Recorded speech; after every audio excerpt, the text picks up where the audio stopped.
کیا آپ نے کسی ایسی ماں کو دیکھا ہے جو اپنے بچے کو 10,000 فٹ کی بلندی سے نیچے پھینک دے؟ تربیت کی بھی ایک حد ہوتی ہے۔ یہ کیسی تربیتی نشست ہے جس میں بچے کی جان جانے کا خدشہ ہو؟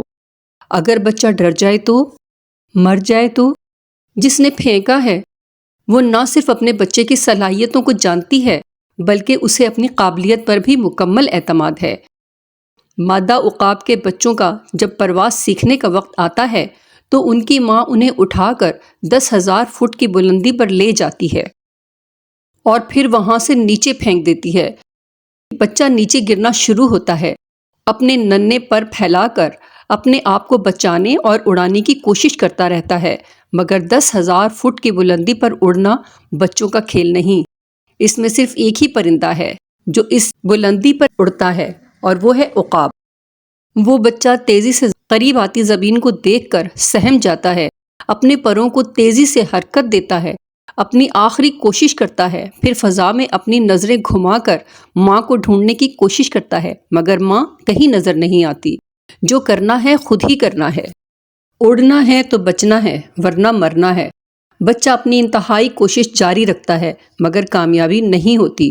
زمین انتہائی قریب پہنچ جاتی ہے، یہاں تک کہ اس کے زمین سے ٹکرانے اور پاش پاش ہو جانے میں بس کچھ ہی وقت باقی ہے۔ وہ آنکھیں بند کر لیتا ہے۔ ایسے میں اسے اپنے بالکل پاس دو بڑے بڑے پروں کی پھڑ پھڑاہٹ سنائی دیتی ہے۔ ایسے محسوس ہوتا ہے کہ کسی نے اسے اپنی محفوظ پنجوں میں دبوچ لیا ہے۔ اب وہ گر نہیں رہا۔ اس کی ماں اسے گرنے سے عین پہلے دوبارہ دبوچ لیتی ہے اور واپس گھونسلے میں پہنچا دیتی ہے۔ یہ عمل اس وقت تک جاری رہتا ہے جب تک بچہ بے خوفی سے اڑنا سیکھ نہیں لیتا۔ مادہ عقاب صرف اپنے بچوں کو اس آزمائش سے نہیں گزارتی بلکہ وہ جیون ساتھی کے انتخاب میں بھی اپنے ساتھی کے ساتھ ملن سے پہلے اس کی صلاحیتوں کو پرکھتی ہے۔ مادہ عقاب ایک پتھر کو انتہائی بلندی سے زمین پر پھینکتی ہے۔ یہ نر عقاب کے لیے ایک چیلنج ہوتا ہے کہ پکڑ کر دکھائے۔ زمین پر گرتی ہوئی چیز کی رفتار گریوٹی کی وجہ سے بڑھتی جاتی ہے۔ حد رفتار 200 کلومیٹر فی گھنٹہ تک بھی ہو سکتی ہے۔ مگر گھبرانے کی ضرورت نہیں۔ عقاب کی عمودی پرواز کی رفتار اس سے کہیں زیادہ یعنی 300 کلومیٹر فی گھنٹہ تک بھی ہو سکتی ہے۔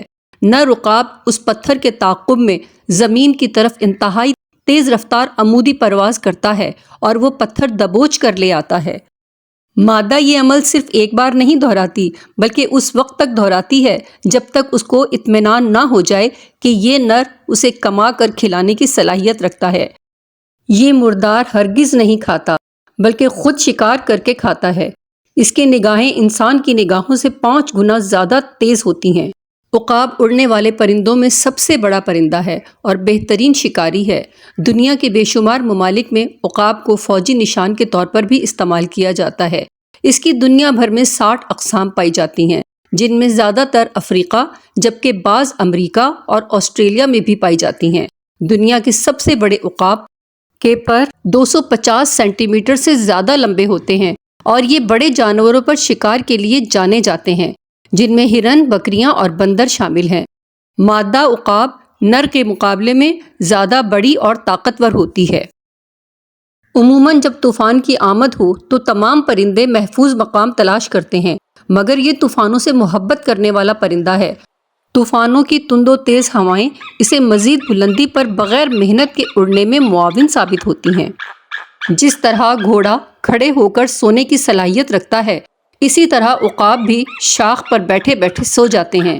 اس دوران ان کے پنجے قدرتی طور پر شاخ کو جکڑ لیتے ہیں اور یہ گرتا نہیں۔ اس کا شکار جب ایک بار اس کی نظروں میں آ جاتا ہے تو اس کا بچنا تقریباً ناممکن ہو جاتا ہے۔ بھاگنا مسئلے کا حل نہیں۔ Thank you for watching. Please like, Share. Subscribe.